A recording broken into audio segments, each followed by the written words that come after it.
Hello everyone, starting today, we'll begin studying the blue clip record together.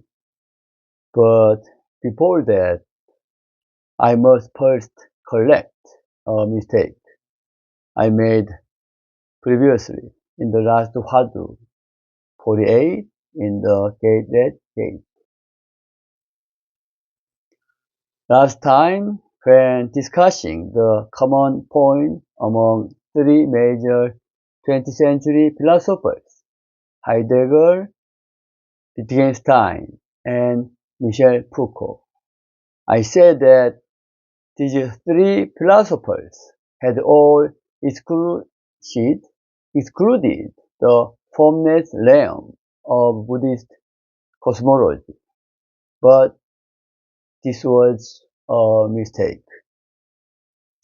In Buddhism, the desire realm, the form realm, and the formless realm describe the structure of the worlds in which sentient beings live.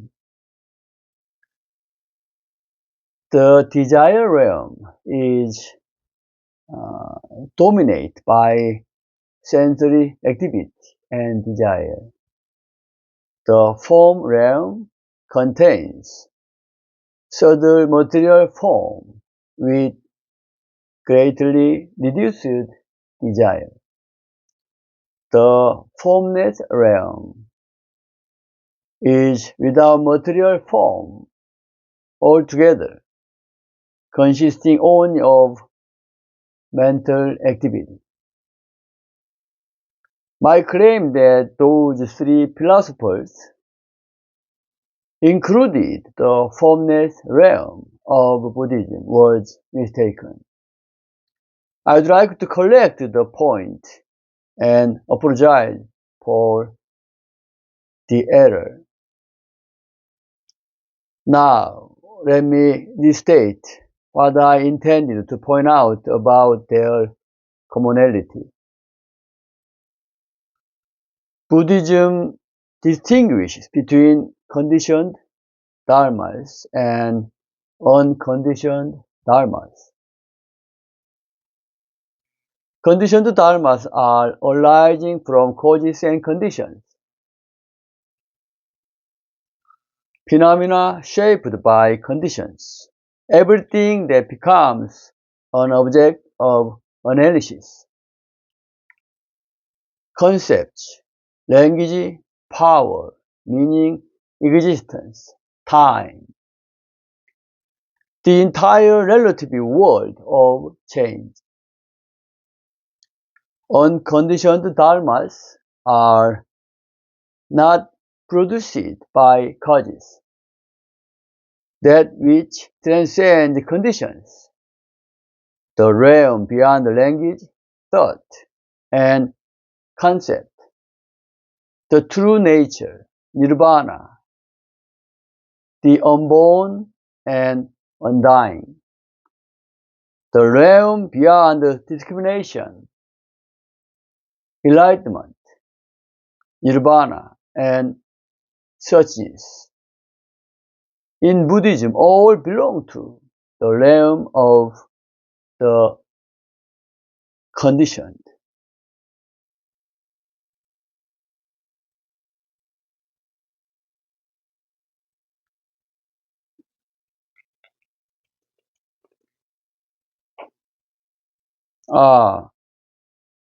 The unconditioned.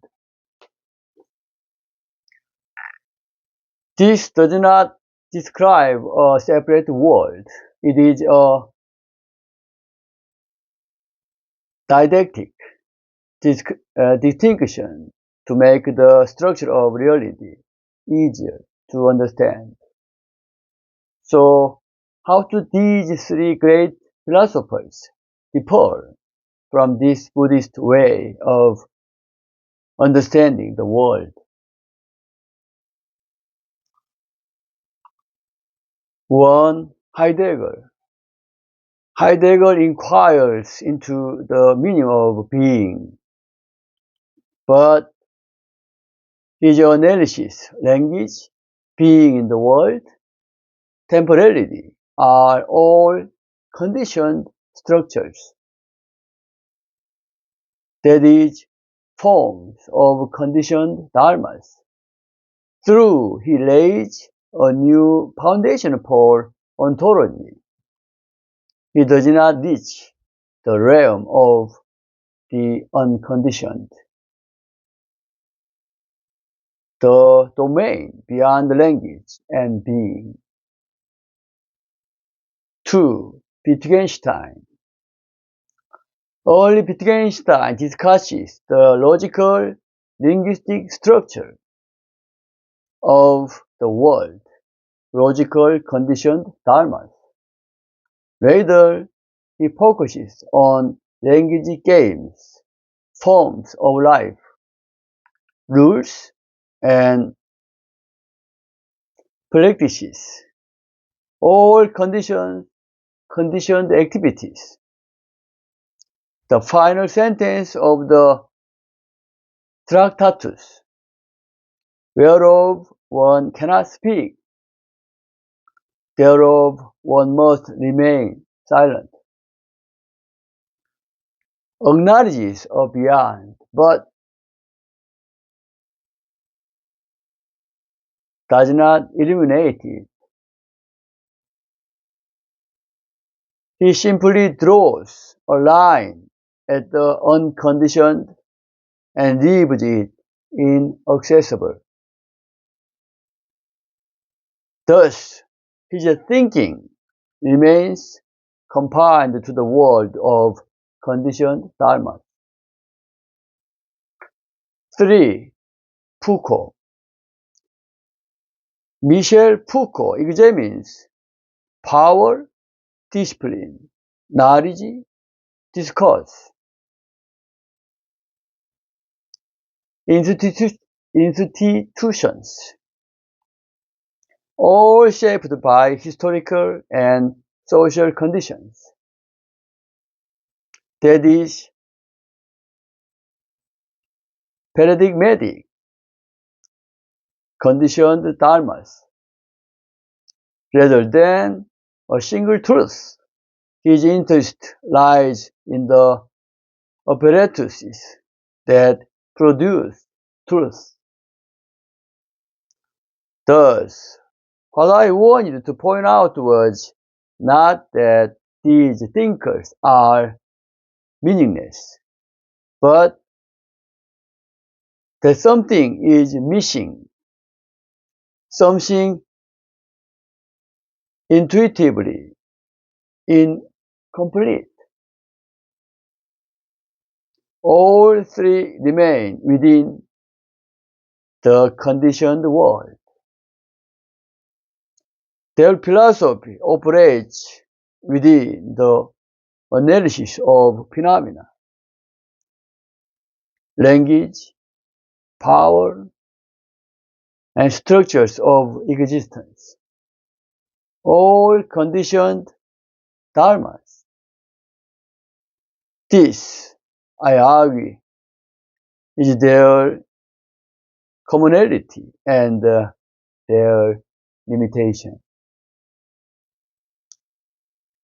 Now, we begin Hwadu number 1 of the Buddhist record. Next, the pointer.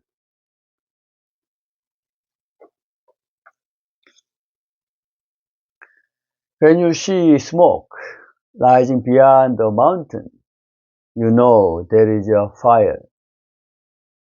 When you see horns beyond the fence, you know there is a cow. For a practitioner of Zen, grasping 3 from hearing 1, completely penetrating the other's mind, is commonplace. Cutting off the stream of all delusions, rising in the east and disappearing in the west, freely going against and following the current, giving and taking at will. At such a moment, tell me, what kind of a person acts like this?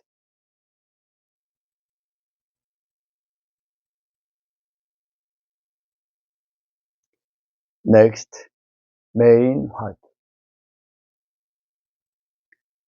Emperor Wu of Liang asked Bodhidharma, what is the ultimate meaning of the sacred truth? Bodhidharma replied, vast emptiness. Nothing sacred. The emperor asked, who is it that stands before me?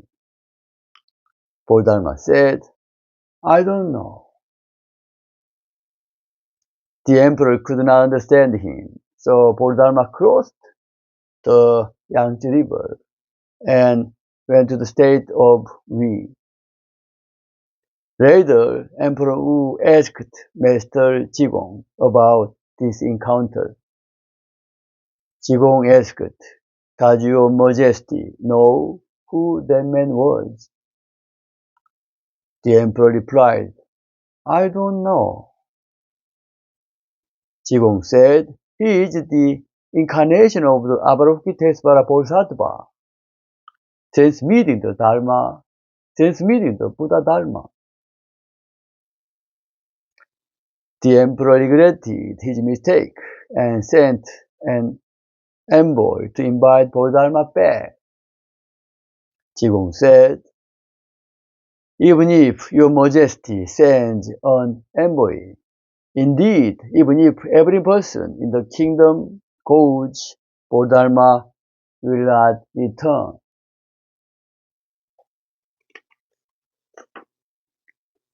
That is where the Hwadu ends. Do you understand? Some people claim, I know the meaning of this Hwadu. Yet, when asked about the Hwadu, what is the Buddha? And the answer, 3 pounds of flax. They say they do not understand. Why is that?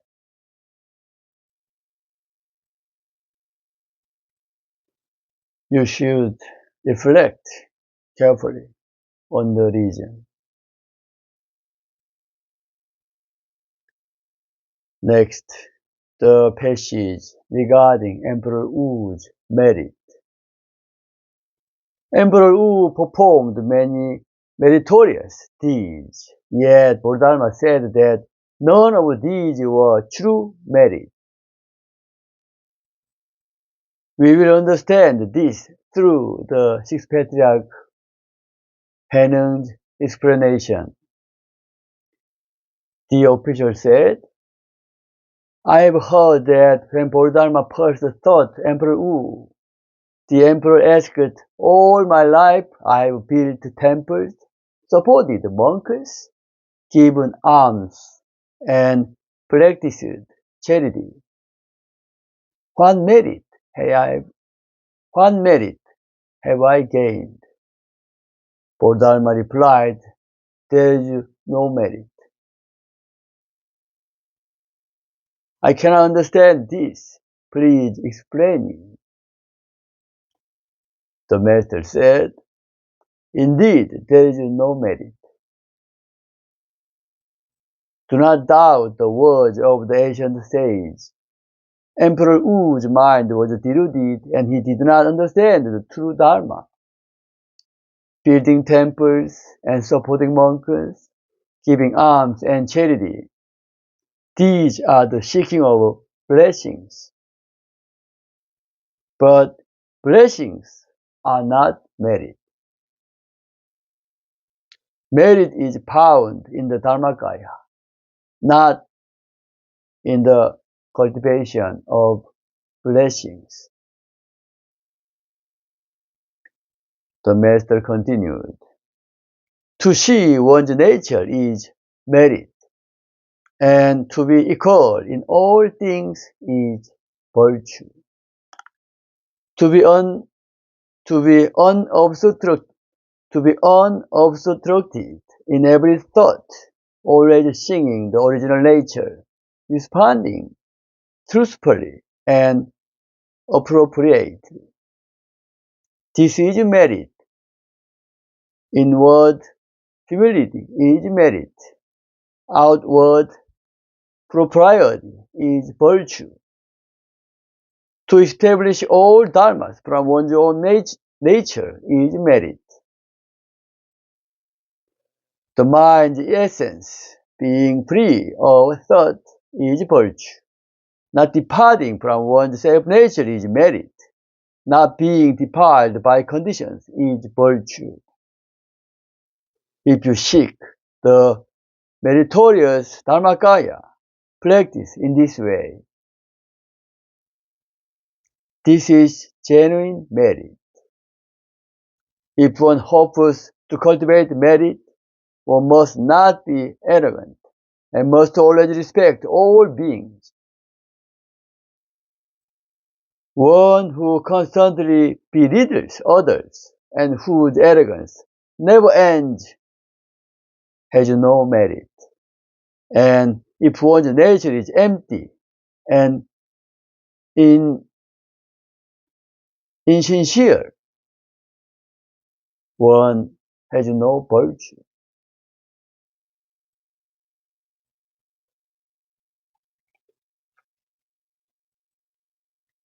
Merit and virtue must be seen within the self-nature, not thought through almsgiving or offerings. This is why blessings and merit differ. Emperor Wu did not understand the truth. The fault does not lie with our ancestors. So now, do you understand what Buddhism calls merit?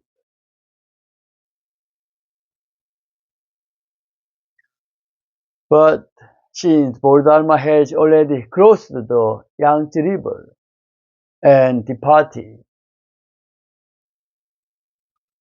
what can be done?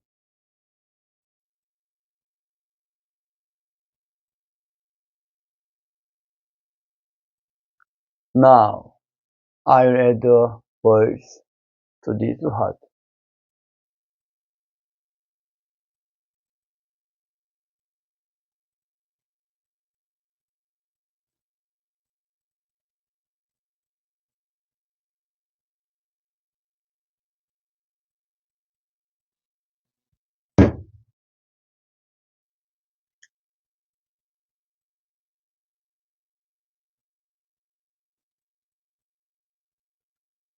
Is Zen to kill the Buddha and kill the patriarch the moment you meet them?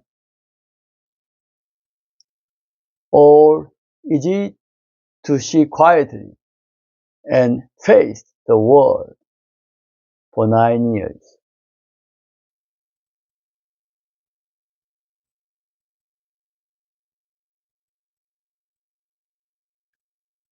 Today, let's call it a day.